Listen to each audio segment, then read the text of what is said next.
नमस्कार दोस्तों, स्वागत है आपका हमारे YouTube चैनल ऐसे हिंदी गुरुजी पर। अपनी जैन साहित्य की सीरीज चल रही थी और जिसमें अपन अध्ययन कर रहे थे प्रमुख अपभ्रंश साहित्यकारों का। और आज अपन अपभ्रंश साहित्यकार में अध्ययन करेंगे प्रमुख कौन कौन से रहेंगे। पुष्पदंत, धनपाल, हेमचंद्र और सारंगधर। यह वीडियो स्कूल व्याख्याता व वरिष्ठ अध्यापक भर्ती के लिए महत्वपूर्ण रहने वाला है। हमने इस वीडियो के अंदर महत्वपूर्ण प्रश्नों का समावेश किया है, तो अब देखिए अपना वीडियो। अब अपन 3 नंबर पर अध्ययन करेंगे पुष्यदंत का। तो पुष्यदंत के बारे में जानकारी देखिए। इनका जो सामान्य समय है वो माना जाता है 972 ईस्वी, यानी 10वीं शताब्दी इनका समय माना जाता है। और यह क्वेश्चन यूजीसी नेट भर्ती 2012 में यह क्वेश्चन पूछा गया है। आगे देखिए, इनका समय शिव सिंह सेंगर द्वारा माना गया है। तो कितना माना गया है? 7वीं शताब्दी। और हजारी प्रसाद द्विवेदी जी ने इनका समय माना है 9वीं शताब्दी। आगे देखिए, इनकी जो रचनाएं हैं वो तीनों की तीनों रचनाएं यूपी टीजीटी भर्ती 2010 में यह क्वेश्चन पूछा गया है। तो रचनाएं देखिए इनकी। 1 नंबर में देखिए, तिरसठी महापुरुष गुणालंकार यानी महापुराण, और इस रचना का समय है 10वीं शताब्दी। सेकंड रचना देखिए इनकी, अणय कुमार चरियु यानी नाग कुमार चरित्र, और यह जो रचना है वो प्रबंध काव्य की श्रेणी में आती है। आगे देखिए 3 नंबर पर, जसहर चरियु यानी यशधर चरित्र, और यह जो रचना है वो हरियाणा असिस्टेंट प्रोफेसर भर्ती 2017 में यह क्वेश्चन पूछा गया है। आगे देखिए, इनकी ये तीनों रचनाएं तीनों चरित्र या आख्यान काव्य माने जाते हैं। आगे देखिए, अपभ्रंश में चौपाई 15 मात्राओं का छंद था। कितनी मात्राओं का था? 15 मात्राओं का छंद था। आगे देखिए, पुष्पदंत की प्रबंध रचना, तो पुष्पदंत की प्रबंध रचना कौन सी मानी जाती है? तो यह मानी जाती है अणय कुमार चरियु, और यह रचना यूजीसी नेट भर्ती 2014 में यह क्वेश्चन पूछा गया है। महापुराण के रचनाकार कौन हैं? तो इसका आंसर हो जाएगा पुष्पदंत, और यह क्वेश्चन यूजीसी नेट भर्ती 2016 में यह क्वेश्चन पूछा गया है। आगे देखिए, पुष्पदंत ने स्वयं को उपाधियाँ दी। कौन कौन सी उपाधियाँ दी वो देखिए, अभिमान मेरु की, काव्य रत्नाकर की, कवि कुल तिलक की, सरस्वती निलय की।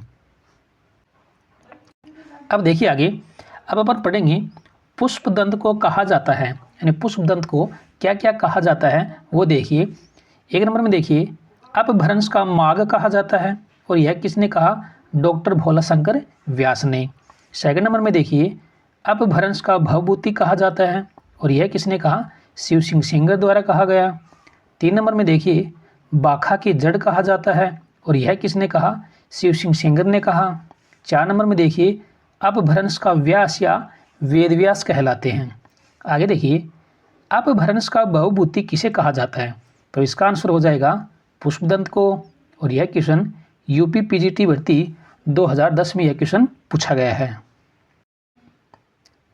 अब देखिए, महापुराण के बारे में विशेष जानकारी देखिए, क्या क्या विशेष जानकारी है। तो इसमें देखिए, इसमें 63 महापुरुषों का जीवन चरित है। कितने महापुरुषों का? 63 महापुरुषों का जीवन चरित है। इसमें राम कथा भी शामिल है। राम की माता का नाम सुबला मिलता है। महापुराण में राम की माता का नाम क्या मिलता है? तो इसका आंसर हो जाएगा सुबला। यह उत्तम कोटि का ग्रंथ माना जाता है, और इसमें 102 संधियों का महाकाव्य है। चरित काव्यों में चौपाई छंद का प्रयोग किया गया है। किसका प्रयोग किया गया है? चरित काव्य में चौपाई छंद का प्रयोग किया गया है। आगे देखिए, रामचंद्र शुक्ल ने इनके 2 और ग्रंथों का उल्लेख किया है, और वो कौन कौन से हैं वो देखिए, आदि पुराण और उत्तर पुराण, और इसमें चौपाइयों में रचित हैं, यानी ये दोनों के दोनों किस में रचित हैं? चौपाइयों में रचित हैं। आगे देखिए, साहित्य शिल्प एवं तात्विक दृष्टि से इनकी रचनाओं पर जिन भक्ति का प्रभाव देखने को मिलता है। कौन सी भक्ति का प्रभाव देखने के लिए मिलता है? जिन भक्ति का प्रभाव। आगे देखिए, इनकी काव्य रचना का उद्देश्य शुद्ध धार्मिक चरित्र प्रधान रचना है। आगे देखिए, ये मान्यखेत के प्रतापी राजा के महामात्य भीत के सभा कवि थे। किसके सभा कवि थे? महामात्य भीत के। डॉक्टर तगारे ने पुष्यदंत की भाषा को मराठी की जननी माना है। पुष्पदंत की भाषा को या पुष्यदंत की भाषा को मराठी की जननी किसने माना है? तो इसका आंसर हो जाएगा डॉक्टर तगारे ने। स्वयंभू में सांप्रदायिक आग्रह नहीं था, लेकिन पुष्यदंत में यह देखने को मिलता है।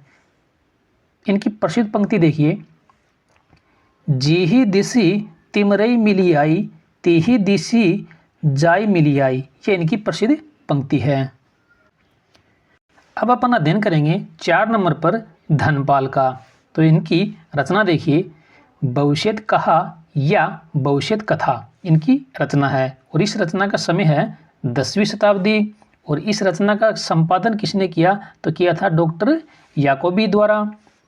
आगे देखिए, भविष्यत कहा के रचनाकार कौन हैं? तो कौन है? धनपाल। और यह क्वेश्चन यूपी पीजीटी भर्ती 2005, जीआईसी प्रवक्ता भर्ती 2017, राजस्थान स्कूल प्राध्यापक भर्ती 2018 में यह क्वेश्चन पूछा गया है। आगे देखिए, भविष्यत कथा को श्रुत पंचमी रास भी कहा जाता है। क्या कहा जाता है? श्रुत पंचमी रास। यह लौकिक चरित काव्य माना जाता है और यह क्वेश्चन यूपीएससी जीआईसी भर्ती 2017 में यह क्वेश्चन पूछा गया है। आगे देखिए, भविष्यत कथा का उद्देश्य क्या है? तो इसका उद्देश्य है रीतिर्चना व्रत का महात्म्य प्रतिपादित करना। यह इनका प्रमुख उद्देश्य है। डॉक्टर रामकुमार वर्मा ने इनका आविर्भाव काल विक्रम की 10वीं शताब्दी माना। रामकुमार ने इनका आविर्भाव काल कब माना? विक्रम की 10वीं शताब्दी। धनपाल को मूंज ने सरस्वती की उपाधि दी थी। ये इस युग के कुशल कवि माने जाते हैं। आगे देखिए, डॉक्टर विंटर नितेज महोदय ने इस रचना को रोमांटिक महाकाव्य की संज्ञा दी। तो किसने रोमांटिक महाकाव्य की संज्ञा दी? डॉक्टर विंटर नितेज महोदय ने। अब अपन 5 नंबर पर अध्ययन करेंगे चतुर्मुख का। तो इसमें देखिए, हरिसेन ने धम्म परीक्षा में अपभ्रंश के 3 कवियों का उल्लेख किया है। कितने कवियों का उल्लेख किया है? 3 कवियों का। किसमें? धर्म परीक्षा में। वो कवि 3 देखिए कौन कौन से हैं? चतुर्मुख, स्वयंभू और पुष्पदंत। स्वयंभू ने चतुर्मुख को पदरियाबंद का प्रवर्तक और सर्वश्रेष्ठ कवि कहा है। तो चतुर्मुख को पदरियाबंद का प्रवर्तक और सर्वश्रेष्ठ कवि किसने कहा है? तो इसका आंसर हो जाएगा स्वयंभू ने। अब अपन पढ़ेंगे 6 नंबर पर जिनदत्त सूरि को। तो इसमें देखिए, इनकी जो रचना थी, प्रसिद्ध रचना उपदेश रसायन थी और उसका समय था 1114 ईस्वी और यह क्वेश्चन हायर एजुकेशन एग्जाम भर्ती 2015 में यह क्वेश्चन पूछा गया है। इस रचना को टीकाराम जेठपाल उपाध्याय ने इसे रासक कहा है। क्या कहा है? रासक। यह 12वीं शताब्दी में रचित जैन रास परंपरा का प्रथम ग्रंथ माना जाता है। कौन सी रचना को जैन रास परंपरा का प्रथम ग्रंथ माना जाता है? तो उपदेश रसायन इसका आंसर हो जाएगा। आगे देखिए, इन्होंने अपने इस ग्रंथ से रास काव्य परंपरा का प्रवर्तन किया। यह 80 पद्यों का नृत्य गीत रासलीला काव्य है। क्या कौन सा काव्य है? रासलीला। जिनदत्त सूरि से पहले अपभ्रंश में चरित काव्यों की परंपरा ही प्रसिद्ध थी। अब इनकी अन्य रचना देखिए, अन्य रचना में कौन कौन सी हैं? चाचरी, कालस्वरूप, कुल्लक इनकी अन्य रचनाएं हैं। ये प्रसिद्ध विधि मार्गी थे। क्या थे? जिनदत्त सूरि ये प्रसिद्ध विधि मार्गी थे। अब अपन 7 नंबर पर अध्ययन करेंगे अब्दुल रहमान यानी अदहमान को और इनका जो प्रसिद्ध जो रचना थी वो थी संदेश रासक और उसका समय 12वीं या 13वीं सदी और यह क्वेश्चन यूपी टीजीटी भर्ती 2002, नेट भर्ती 2014 में यह क्वेश्चन पूछा गया है। आगे देखिए, 13वीं सदी की रचना है, यानी 13वीं सदी की कौन सी रचना है? तो उसका आंसर हो जाएगा संदेश रासक और यह क्वेश्चन स्कूल व्याख्याता भर्ती 2022 में यह क्वेश्चन पूछा गया है। आगे देखिए, यह रचना 3 प्रकरणों एवं 223 छंदों का खंड काव्य है। कितने छंदों का खंड काव्य है? 223 छंदों का खंड काव्य है। आगे देखिए, संदेश राशक किस प्रकार का काव्य है? तो यह किस प्रकार का काव्य है? तो यह है खंड काव्य। और यह क्वेश्चन यूपी पीजीटी भर्ती 2010, हरियाणा असिस्टेंट प्रोफेसर भर्ती 2017 में यह क्वेश्चन पूछा गया है। देसी भाषा में मुसलमान द्वारा रचित प्रथम ग्रंथ है कौन सा? संदेश राशक। इस ग्रंथ में नक्शिक वर्णन परंपरा एवं वियोग के मार्मिक दृश्य के चित्र हैं। किसके चित्र हैं? इस ग्रंथ में नक्शिक वर्णन परंपरा एवं वियोग के मार्मिक दृश्य के चित्र हैं। आगे देखिए, इस ग्रंथ में विक्रमपुर की एक वियोगिनी की विरह कथा का वर्णन किया गया है। यह प्रथम धर्मेत्र रास ग्रंथ माना जाता है। कौन सा ग्रंथ माना जाता है? प्रथम धर्मेत्र रास ग्रंथ। आगे देखिए, विश्वनाथ त्रिपाठी ने इसकी भाषा को सैक्रांतिकालीन भाषा कहा है। कौन सी भाषा कहा है? सैक्रांतिकालीन की भाषा। और किसने? विश्वनाथ त्रिपाठी ने। इनके प्रसिद्ध पंक्ति देखिए, संदेश डऊ सवित्रेड हऊ कण है असमत। यह इनकी प्रसिद्ध पंक्ति है और यह पंक्ति नेट 2014 में यह पंक्ति पूछी गई है। अब अपन 8 नंबर पर पढ़ेंगे मुनि राम सिंह को। और इनका समय देखिए, 11वीं शताब्दी इनका समय रहा। और इनकी जो प्रसिद्ध रचना थी वो थी पाहुड़ दोहा। और यह रचना राजस्थान स्कूल प्राध्यापक भर्ती 2018 में पूछी गई है। आगे देखिए, इसमें सांसारिक एवं इंद्रिय सुख की निंदा एवं आत्मानुभूति को महत्व प्रदान किया गया है। पाहुड़ा दोहा का अर्थ क्या है? तो क्या अर्थ है? तो इसका अर्थ हो जाएगा दोहों का उपहार। आगे देखिए, डॉक्टर हीरालाल ने इनका आविर्भाव समय 1000 ईस्वी माना है। मुनि राम सिंह का आविर्भाव समय 1000 ईस्वी किसने माना है? तो इसका आंसर हो जाएगा डॉक्टर हीरालाल ने।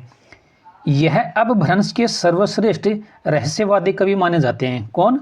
मुनि राम सिंह। अब अपन 9 नंबर पर पढ़ेंगे हेमचंद्र को। इसमें देखिए, हेमचंद्र का जन्म 1088 ईस्वी में माना जाता है और इनके बचपन का नाम चंगदेव था। हेमचंद्र के बचपन का नाम क्या था? तो इसका आंसर हो जाएगा चंगदेव। कहा जाता है, यानी हेमचंद्र को क्या क्या कहा जाता है वो देखिए, अपभ्रंश भाषा का पाणिनि व प्राकृत का पाणिनि इनको कहा जाता है। आगे देखिए, इनकी रचनाएं देखिए, तो 1 नंबर में इनकी रचना है शब्दानुशासन यानी सिद्धहेम। और यह रचना यूजीसी नेट भर्ती 2009 में यह क्वेश्चन पूछा गया है। आगे देखिए, 2 नंबर की रचना कुमारपाल चरित। और यह रचना 8 सर्गों में है। कुमारपाल चरित कितने सर्गों में है? 8 सर्गों में। इनकी अन्य रचनाएं देखिए कौन कौन सी हैं वो देखिए, योग शास्त्र, छंदानुशासन, देसी नाम वाला कोश। कौन कौन सी हैं? योग शास्त्र, छंदानुशासन, देसी नाम वाला कोश। हेमचंद्र का सिद्धहेम शब्दानुशासन एक व्याकरण ग्रंथ माना जाता है। कौन सा ग्रंथ माना जाता है? एक व्याकरण ग्रंथ। और यह क्वेश्चन राजस्थान कॉलेज लेक्चरर भर्ती 2014, यूजीसी नेट भर्ती 2019 में यह क्वेश्चन पूछा गया है। आगे देखिए, अपने समय के सबसे प्रसिद्ध जैन आचार्य थे। जब ये जैन धर्म में दीक्षित हुए तो इनका नाम हेमचंद्र पड़ा। जैन धर्म में दीक्षित होने के बाद इनका नाम क्या पड़ा? हेमचंद्र। अब देखिए, कुमारपाल के बारे में देखिए, यह एक प्राकृत काव्य है जिसमें अपभ्रंश के पद्य भी रखे गए हैं। कुमारपाल कौन सा काव्य है? एक प्राकृत काव्य जिसमें अपभ्रंश के पद्य भी रखे गए हैं। गुजरात के सोलंकी राजा जयसिंह सिद्धराज एवं कुमारपाल के संरक्षण में इन्होंने साहित्य का सर्जन किया। यानी जो गुजरात के सोलंकी राजा जयसिंह सिद्धराज व कुमारपाल के संरक्षण में इन्होंने साहित्य का सर्जन किया। अब इनकी प्रसिद्ध पंक्तियां देखिए, 1 नंबर में देखिए, पिय संगमी कऊ निंदड़ी, यह प्रथम पंक्ति है इनकी। सेकंड देखिए, भला हुआ जो मरिया विहिणी महारा कंतु, लजे जंतु वै सिंहू जई भगा घर एंतु। और यह पंक्ति हिमाचल प्रदेश पीजीटी भर्ती 2016, छत्तीसगढ़ असिस्टेंट प्रोफेसर भर्ती 2014 में ये पंक्ति पूछी गई है। अब अपन 10 नंबर पर पढ़ेंगे सारंगधर को। इसमें देखिए आचार्य शुक्ल जी ने हमीर रासों का रचयिता सारंगधर को माना है। तो हमीर रासों के रचयिता सारंगधर को किसने माना है? वो इसका आंसर हो जाएगा आचार्य रामचंद्र शुक्ल। और जबकि राहुल सांकृत्यायन जी ने जज्जल को इसका कवि माना है। यानी शुक्ल जी ने तो हमीर रासों का रचयिता सारंगधर को माना है और राहुल सांकृत्यायन ने जज्जल को माना है। सारंगधर का सारंग पद्धति ग्रंथ संस्कृत का पद्यकोश है जिसमें बीच बीच में देश भाषा के वाक्य भी रखे गए हैं। नेक्स्ट देखिए अब सारंगधर पद्धति सुभाषित संग्रह विद्या की रचना है और यह क्वेश्चन राजस्थान कॉलेज लेक्चर भर्ती 2014 में यह क्वेश्चन पूछा गया है। सारंगधर का आयुर्वेद का ग्रंथ भी प्रसिद्ध रहा। कौन सा? आयुर्वेद का ग्रंथ इनका प्रसिद्ध रहा। आगे देखिए हजारी प्रसाद द्विवेदी जी के अनुसार देखिए इनकी पंक्ति, हमीर शब्द किसी पात्र का नाम न होकर विशेषण है जो अमीर का विकृत रूप है। यह परिभाषा हजारी प्रसाद द्विवेदी जी की है। अब देखिए आचार्य रामचंद्र शुक्ल जी क्या कहते हैं? ये कहते हैं ये अच्छे कवि और सूत्रकार भी थे। आगे देखिए डॉक्टर बच्चन सिंह ने इन्हें अनुमानतः कुंडलिया छंद का प्रथम प्रयोक्ता माना है। वापस देखिए डॉक्टर बच्चन सिंह ने इन्हें अनुमानतः कुंडलिया छंद का प्रथम प्रयोक्ता माना है। अब अपन पढ़ेंगे प्राकृतिक पेंगलम को। तो इसमें देखिए प्राकृतिक पेंगलम यानी प्राकृत का अर्थ है पिंगल सूत्र। इसमें विद्याधर, सारंगधर, जज्जल, बब्बर आदि कवियों की रचनाएं मिलती हैं। यानी प्राकृतिक पेंगलम में किनकी रचनाएं शामिल हैं? तो वो देखिए विद्याधर, सारंगधर, जज्जल और बब्बर की। इसमें प्राकृत और अपभ्रंश के छंदों की विवेचना के रूप में विभिन्न कवियों की रचनाएं यानी छंद संकलित किए गए हैं। इनका संग्रह 14वीं सदी के अंत में लक्ष्मीधर ने किया था। इनका संग्रह किसने किया था? 14वीं सदी के अंत में लक्ष्मीधर ने। प्राकृतिक पेंगलम में वर्णित 8 छंदों के आधार पर शुक्ल जी ने हमीर रासों की कल्पना की व इसके रचयिता सारंगधर को माना है। अब अपन पढ़ेंगे नेक्स्ट सोम पर्व सूरी को। और इसमें देखिए इनकी जो प्रसिद्ध रचना थी वो थी कुमारपाल प्रतिबोध और इसका समय है 1184 ईस्वी। सोम पर्व सूरी की रचना कौन सी है? कुमारपाल प्रतिबोध। और यह कब रची गई? तो यह रची गई 1184 ईस्वी में। यह गद्य पद्यम संस्कृत प्राकृत काव्य है किंतु बीच बीच में अपभ्रंश के दोहे आए हैं। नेक्स्ट देखिए अब अपन पढ़ेंगे जैनाचार्य मेरुतुंग को और इनकी प्रसिद्ध रचना देखिए कौन सी है? तो प्रबंध चिंतामणि इनकी प्रसिद्ध रचना है और उसका समय है 1304 ईस्वी। आगे देखिए संस्कृत भाषा का ग्रंथ है यानी संस्कृत भाषा का ग्रंथ है किंतु दुहा विद्या विवाद प्रसंग मिलता है इसमें कौन सा क्या मिलता है? संस्कृत भाषा का ग्रंथ है किंतु दुहा विद्या विवाद का प्रसंग मिलता है। कहीं कहीं अपभ्रंश के दोहे भी मिलते हैं। अब अपन अध्ययन करेंगे जैन मत एवं साहित्य का। अब तक हमने अपभ्रंश के प्रमुख साहित्यकारों का अध्ययन किया था। अब अपन अध्ययन करेंगे जैन मत एवं साहित्य का। तो इसमें देखिए सिद्धों का प्रभाव भारत के पूर्वी भागों में अधिक रहा। सिद्धों का प्रभाव किस साइड में रहा? भारत के पूर्वी भागों में।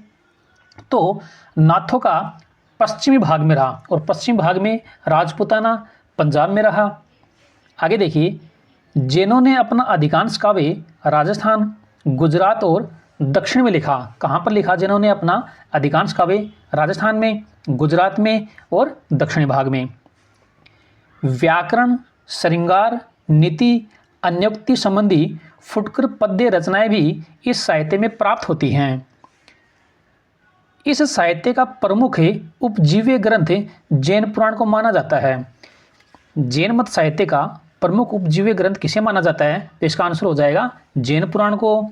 आगे देखिए जैन कवियों ने स्वांत सुखाय लिखा। क्या लिखा? स्वांत सुखाय, और जिसका अर्थ होता है शांत रस को विशेष महत्व दिया। आगे देखिए जैन साहित्य की मूल संवेदना यानी जैन साहित्य की मूल संवेदना क्या है? तो इनकी मूल संवेदना है वसुदेव कुटुंबकम। कोई क्या है? वसुदेव कुटुंबकम। जैन कवि और राजाश्रित नहीं हैं, वे वितरागी धार्मिक कवि थे जो आंखों देखा वही लिखा। यानी वितरागी धार्मिक कवि थे जिन्होंने जो अपनी आंखों से देखा और वही इन्होंने अपने साहित्य में रचना की। जैन साहित्य का सर्वाधिक लोकप्रिय रूप रास ग्रंथ माना जाता है। कौन सा माना जाता है? रास ग्रंथ। जैन तीर्थंकरों के जीवन चरित्र तथा वैष्णव अवतारों की कथाएं रास नाम से पद्यबंध हैं। आगे देखिए, जैन कवियों ने कृष्ण कथा को हरिवंश पुराण कहा है। यानी जो जैन कवि थे वो कृष्ण कथा को हरिवंश पुराण कहा है। अब देखिए हजारी प्रसाद द्विवेदी जी की पंक्ति देखिए, वो क्या कहते हैं? ये कहते हैं कि अगर जैन रचनाओं से जैन विशेषण हटा दिया जाए तो वे योगियों और तांत्रिकों की रचनाओं से बहुत भिन्न नहीं लगेंगी। वे ही शब्द, वे ही भाव और वे ही प्रयोग घूम फिरकर उस युग के सभी साधकों के अनुभव में परिलक्षित होते देखे जाते हैं। यह हजारी प्रसाद द्विवेदी जी की प्रसिद्ध पंक्ति है। आगे देखिए, जैन साहित्य में प्रबंध एवं मुक्तक दोनों रूपों में प्राप्त होते हैं। यानी जो जैन साहित्य लिखा गया, रचा गया, उसके अंदर प्रबंध साहित्य भी है और मुक्त रूप भी है। अब आगे देखिए, डॉक्टर नगेंद्र की परिभाषा देखिए, ये क्या कहते हैं? ये कहते हैं कि सिद्धों की वाममार्गी भोग साधना की प्रतिक्रिया के रूप में आदिकाल में नाथपंथियों की हठयोग साधना प्रारंभ हुई। अब नेक्स्ट देखिए, आदिकाल जैन साहित्य विषय के असंगत तथ्य। अपन को 4 ऑप्शन दिए गए सामने, इसमें से असंगत कथन निकालना है। तो और यह क्वेश्चन सहायक आचार्य भर्ती 2024 में यह क्वेश्चन पूछा गया है। तो पहला ऑप्शन देखिए, इसके अंदर जैन साहित्य में मुख्यतः शांत रस का वर्णन है। सेकंड नंबर पर देखिए, आदिकाल जैन रचनाकारों की हिंदी अर्धमागधी से अधिक प्रभावित थी। 3 नंबर का ऑप्शन देखिए, जैन साहित्य का एक रूप टब्बा कहा जाता है। 4 नंबर का ऑप्शन देखिए, जैन साहित्य में श्रृंगार रस का भी वर्णन मिलता है। तो इसमें इसका जो असंगत कथन है वो हो जाएगा 2 नंबर वाला, आदिकाल जैन रचनाकारों की हिंदी अर्धमागधी से अधिक प्रभावित थी। ये असंगत कथन है। आगे देखिए, अब अपन पढ़ेंगे जैन मत संबंधी रचनाएं 2 तरह की हैं और वो 2 प्रकार देखिए। पहला प्रकार देखिए, इसमें प्राय दोहों में रचित मुक्तक काव्यों में सिद्धों नाथों की तरह अंतसाधना, धर्मसम्मत व्यवहार व आचरण, उपदेश, नीति आदि का मंडन और कर्मकांड, वर्ण व्यवस्था आदि का खंडन किया गया है। सेकंड नंबर पर देखिए, पौराणिक जैन साधकों की प्रेरणादायी जीवन कथा या लोक प्रचलित हिंदू कथाओं को आधार बनाकर जैन मत का प्रचार करने के लिए चरित काव्य आदि लिखे गए हैं। आगे देखिए, अब जैन साहित्य में रास काव्य परंपरा प्रसिद्ध रही। उससे संबंधित मुख्य तथ्य इस प्रकार हैं। तो वो देखिए, 1 नंबर में देखिए प्राचीनतम ग्रंथ। तो प्राचीनतम ग्रंथ है रिपुदा रसायन रास और यह संस्कृत भाषा में है। डॉक्टर दशरथ ओझा ने 1905 ईस्वी इसका समय माना है। यानी रिपुदा रसायन रास का समय दशरथ शर्मा ने 1905 ईस्वी माना है। सेकंड नंबर पर देखिए, अपभ्रंश में प्रथम रचना कौन सी है? तो उपदेश रसायन। हिंदी में प्रथम रचना तो यह होगी बटेश्वर बाहुबली रास। 4 नंबर में देखिए, प्रथम धर्मेतर रास ग्रंथ कौन सा है? तो वह है संदेश रासक। 5 नंबर में देखिए, हिंदी का प्रथम ऐतिहासिक रास ग्रंथ कौन सा है? तो वो है पंच पांडव चरित रास और यह है शालिभद्र सूरि द्वितीय द्वारा लिखा गया। आगे देखिए, अब डॉक्टर नगेंद्र ने देवसेन कृत सर्वाकाचार को हिंदी की प्रथम रचना माना है। अब अपन पढ़ेंगे प्रमुख जैन और उनका सूत्र देखिए, जैन रचनाकारों का सूत्र देखिए, सादे आस विजय विनय, ये इसका सूत्र है। और सा से बन जाएगा शालिभद्र सूरि, दे से बन जाएगा देवसेन, आस से बन जाएगा आसगु कवि, विजय से बन जाएगा विजयसेन सूरि और विनय से बन जाएगा विनय चंद्र सूरि। अब अपन अध्ययन करेंगे शालिभद्र सूरि का। इसमें देखिए, इनकी जो प्रसिद्ध रचना थी वो थी भरतेश्वर बाहुबली रास और उसका समय है 1184 ईस्वी। और यह क्वेश्चन यूपी टीजीटी भर्ती 2013 में यह क्वेश्चन पूछा गया है। यह जो रचना है वो खंड काव्य की श्रेणी में आती है। कौन सी काव्य की श्रेणी में आती है? खंड काव्य की श्रेणी। और इसमें 205 छंदों का उल्लेख है। इसका जो संपादन किया था तो इसका संपादन किया था मुनि जिनविजय द्वारा और इन्होंने रास परंपरा का प्रथम ग्रंथ माना है। आगे देखिए अभी भरतेश्वर बाहुबली रास जैन साहित्य काव्यधारा का ग्रंथ है। और यह क्वेश्चन राजस्थान कॉलेज लेक्चरर भर्ती 2014, राजस्थान स्कूल प्राध्यापक भर्ती 2018 में यह क्वेश्चन पूछा गया है। आगे देखिए अपभ्रंश प्रभावित हिंदी रचना कौन सी है? तो वो है भरतेश्वर बाहुबली रास। और यह क्वेश्चन एनवीएस पीजीटी भर्ती 2014 में यह क्वेश्चन पूछा गया है।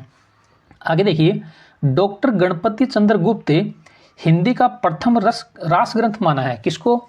जो भरतेश्वर बाहुबली रास है इसको डॉक्टर गणपति चंद्र गुप्त ने हिंदी का प्रथम रास ग्रंथ माना है। आगे देखिए शालिभद्र सूरी के बुद्धि रास का संग्रह उनके शिष्य शिवी ने किया। रास परंपरा का प्रथम ग्रंथ व सर्वश्रेष्ठ ग्रंथ माना जाता है। कौन सा? भरतेश्वर बाहुबली रास। अब आगे देखिए गणपति चंद्र गुप्त ने इन्हें हिंदी का प्रथम कवि माना है। डॉक्टर गणपति चंद्र गुप्त ने हिंदी का प्रथम कवि किसे माना है? तो इसका आंसर हो जाएगा शालिभद्र सूरी को। और यह क्वेश्चन एलटी हिंदी भर्ती 2018 में यह क्वेश्चन पूछा गया है। ये इस युग के प्रसिद्ध आचार्य एवं कवि माने जाते हैं। यानी सारंगधर हैं वो शालिभद्र सूरी हैं वो इस युग के आचार्य एवं कवि माने जाते हैं। पंच पांडव चरित रास इसमें देखिए रास साहित्य परंपरा की सर्वप्रथम ऐतिहासिक रचना मानी जाती है और इसमें 15 सर्गों में यह रचना विभाजित है। पंच पांडव चरित रास और उसका समय है 1350 ईस्वी। और इसके रचनाकार कौन है? तो इसके रचनाकार हैं शालिभद्र सूरी। और यह क्वेश्चन जीआईसी पीजीटी भर्ती 2015 में यह क्वेश्चन पूछा गया है। आगे देखिए अब अपन पढ़ेंगे बुद्धिरास को। और यह रचना इस ग्रंथ का उद्देश्य पथभ्रष्ट लोगों को राह दिखाना था। यानी कौन सी ग्रंथ का उद्देश्य पथभ्रष्ट के लोगों को राह दिखाना था? तो उसका आंसर हो जाएगा बुद्धिरास। और इसमें 63 छंदों की रचना है। यानी जो बुद्धिरास जो रचना है वो 63 छंदों की रचना है। अब अपन सेकंड नंबर पर अध्ययन करेंगे आचार्य देवसेन का। और आचार्य देवसेन की प्रसिद्ध रचना देखिए कौन सी है? तो इनकी प्रसिद्ध रचना है सर्वाकाचार और उसका समय है 933 ईस्वी। इस रचना में 250 दोहों में सर्वाका धर्म का वर्णन किया गया है। डॉक्टर नगेंद्र के अनुसार हिंदी का प्रथम ग्रंथ माना जाता है। डॉक्टर नगेंद्र के अनुसार हिंदी का प्रथम ग्रंथ कौन सा माना जाता है? तो इसका आंसर हो जाएगा सर्वाकाचार को। आगे देखिए गृहस्थ जीवन धर्म उसका वर्णन का केंद्र है।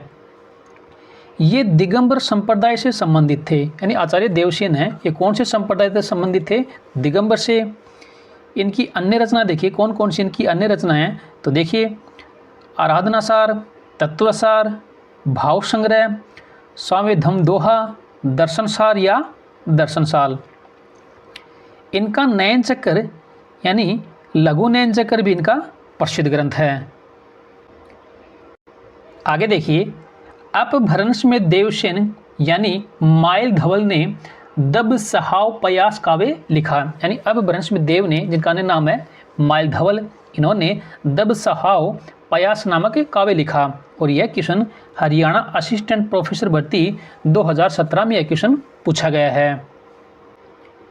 आगे देखिए वृद्धन्य चक्र मूलतः दोहाबंद यानी अपभ्रंश भाषा में था किंतु बाद में शुभकर के कहने से माइल धवल ने इसे गाथाबंद यानी प्राकृत भाषा में कर दिया। देवसेन ने अपने ग्रंथ दर्शनसार में जैन धर्म के अनेक संघों की उत्पत्ति लिखी और उसे जैनाभास नाम दिया गया। अब अपन 3 नंबर पर अध्ययन करेंगे आसगु कवि का। और इनकी जो प्रसिद्ध रचना है वो देखिए चंदनबाला रास और उसका समय है 1200 ईस्वी में यह रचना रची गई। और कहाँ पर रची गई? यह रचना जालौर में इसकी रचना की गई और इसमें 35 छंदों का खंडकाव्य है। यानी चंदनबाला रास रचना है वो 1200 ईस्वी में रची गई जालोर में, और यह है 35 छंदों का खंडकाव्य है। सेकंड रचना देखिए इनकी, तो वो रचना है जीव दया रास। इनकी दोनों रचनाएं करुण रस प्रधान है। यानी चंदनबाला रास जीव दया रास है वो किसमें प्रधान है, तो उसका आंसर हो जाएगा करुण रस में प्रधान है। आगे देखिए चंदनबाला रास के रचयिता कौन है, तो इसके जो रचयिता हैं वो है आशगु कवि, और यह question UPSC degree college exam भर्ती 2013, यूपीएससी जीआईसी भर्ती 2017 में यह क्वेश्चन पूछा गया है। अब अपन 4 नंबर पर अध्ययन करेंगे विजय सेन सूरी का, और विजय सेन सूरी की प्रसिद्ध रचना है वो है रेवत गिरिरास, और उसका समय है 1231 ईस्वी। यह रचना 72 छंदों की रचना है। यानी रेवत गिरिरास है वो 1231 ईस्वी में रचेगी, जिसके रचनाकार विजय सेन सूरी हैं, और यह 72 छंदों की रचना मानी जाती है। इसमें जैन तीर्थ रेवत गिरी और तीर्थकर नेमिनाथ की प्रतिमा का महत्व वर्णित है। यह महत्व ऐतिहासिक और पौराणिक इतिहास तथा प्राकृतिक सौंदर्य के आधार पर वर्णित किया गया है। आगे देखिए रेवतगिरी रास की तरह कवि पलहन करी थी आबूरास, और उसका समय है 1232 ईस्वी। इसमें प्रसिद्ध तीर्थ आबू मंदिर का भी वर्णन मिलता है। फिर से देखिए रेवतगिरी रास की तरह ही कवि पलहन करीत आबूरास, इसमें प्रसिद्ध तीर्थ आबू मंदिर का वर्णन मिलता है। अब अपन 5 नंबर पर अध्ययन करेंगे विनय चंद्र सूरी का, और विनय चंद्र सूरी की जो रचना है वो देखिए कौन सी है, नेमिनाथ चरिपोई। यानी इसकी जो प्रसिद्ध रचना है वो है नेमिनाथ चौपई, और यह क्वेश्चन राजस्थान स्कूल प्राध्यापक भर्ती 2018 में यह क्वेश्चन पूछा गया है। आगे देखिए चौपाई छंद में 12 मासा वर्णन का आरंभ माना जाता है।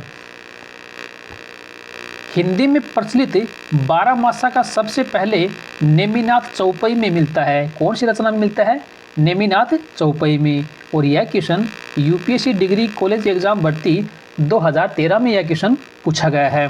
आगे देखिए इनकी जो अन्य रचनाएं हैं वो कौन कौन सी हैं, वो देखिए मल्लीनाथ महाकाव्य, पार्श्वनाथ चरित्र और कल्प निरुक्त इनकी अन्य रचनाएं हैं।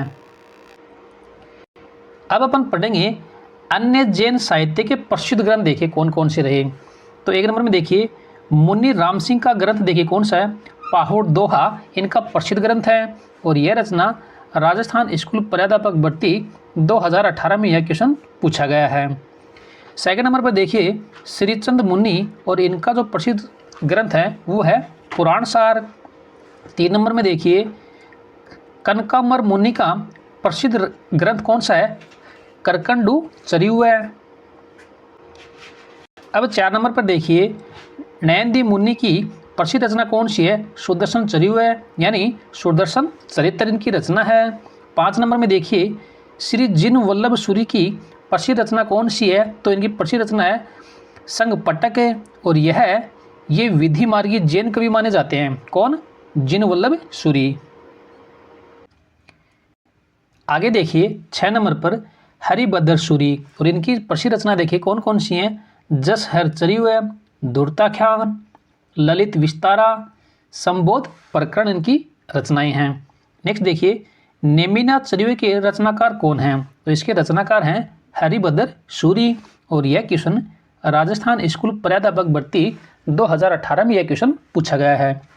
7 नंबर में देखिए योगचंद्र मुनि, और इनकी जो रचना है वो है योगसार, और ये प्रसिद्ध दोहाकार थे। यानी योगचंद्र मुनि की प्रसिद्ध रचना है योगसार, और योगचंद्र मुनि ये प्रसिद्ध क्या थे, दोहाकार थे।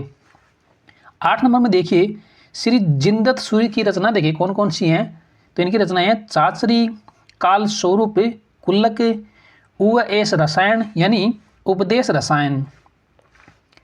उपदेश रसायन रास के रचयिता कौन हैं, तो इसके जो रचयिता हैं वो हैं जिनदत्त सूरी, और यह क्वेश्चन यूपी पीजीटी भर्ती 2013, केवीएस पीजीटी भर्ती 2019 में यह क्वेश्चन पूछा गया है। आगे देखिए 9 नंबर पर सोम परबसूरी की रचना देखिए कौन सी है। इनकी जो रचना है वो है कुमारपाल प्रतिबोध और यह रचना यूजीसी नेट भर्ती 2013 में यह क्वेश्चन पूछा गया है। 10 नंबर में देखिए अब आसगु कवि और इनकी रचनाएं देखिए कौन कौन सी इनकी रचनाएं हैं। जीव दया रास, चंदन बाला रास और यह रचना 1200 ईस्वी में रची गई। कहाँ पर? जालौर में इसकी रचना की गई। चंदन बाला रास के कवि कौन है यानी रचनाकार कौन है, तो उसका आंसर हो जाएगा आसगु कवि। और यह क्वेश्चन एनवीएस पीजीटी भर्ती 2019 में यह क्वेश्चन पूछा गया है और राजस्थान कॉलेज सहायक प्रोफेसर भर्ती 2021 में भी यह क्वेश्चन पूछा गया है। 11 नंबर पर देखिए जिन पदम सूरी की रचना देखिए थुल्लीभद्र फागु इनकी रचना है और जिन पदम सूरी हैं वो गुजरात के निवासी थे। कहाँ के निवासी थे? गुजरात के। 12 नंबर में देखिए श्री धर्मसूरी की रचना देखिए कौन सी है, तो इनकी रचना है जम्बू स्वामी रास और यह question UPSC degree college exam भर्ती 2013 में यह क्वेश्चन पूछा गया है। 13 नंबर पर देखिए मेरुतुंग और इनकी प्रसिद्ध रचना देखिए कौन सी है, तो इनकी प्रसिद्ध रचना है प्रबंध चिंतामणि और यह क्वेश्चन राजस्थान स्कूल प्राध्यापक भर्ती 2018 में यह क्वेश्चन पूछा गया है। 14 नंबर में देखिए अब जोइंदू और इनकी रचना देखिए कौन कौन सी इनकी रचनाएं रही, तो इनकी रचनाएं हैं परमात्म प्रकाश और योगसार।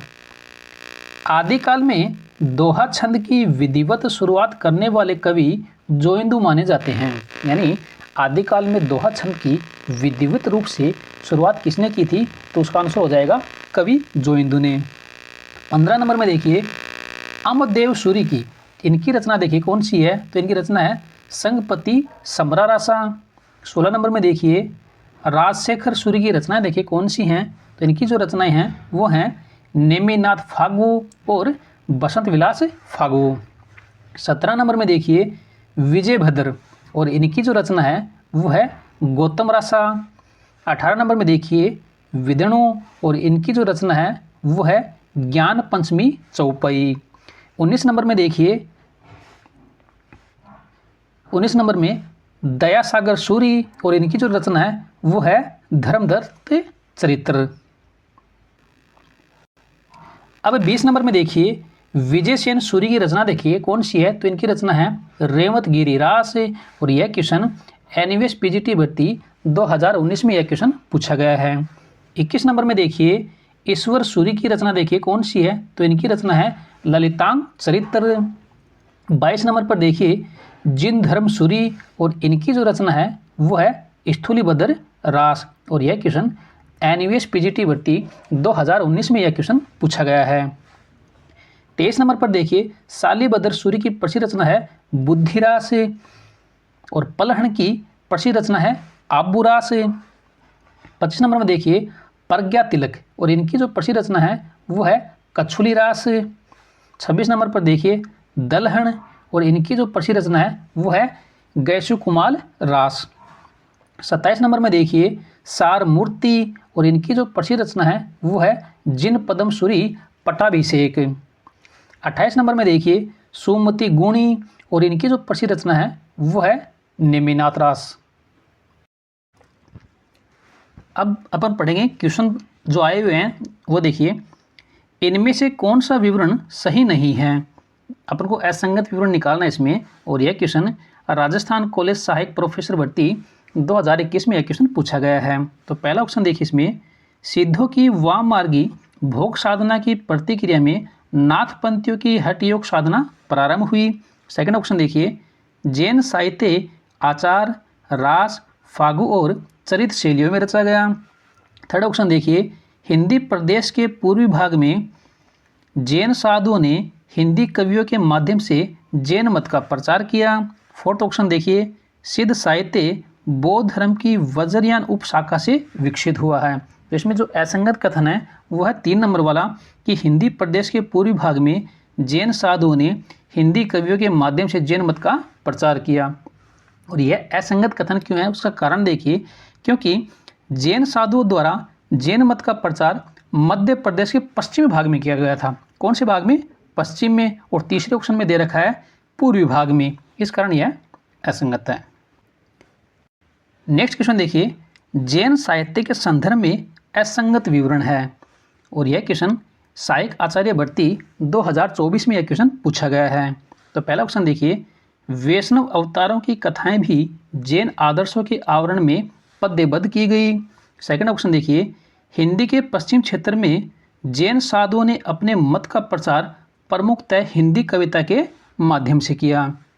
थर्ड ऑप्शन देखिए, यह साहित्य प्रमुखतः रास, फागु, चरित आदि शैलियों में मिलता है।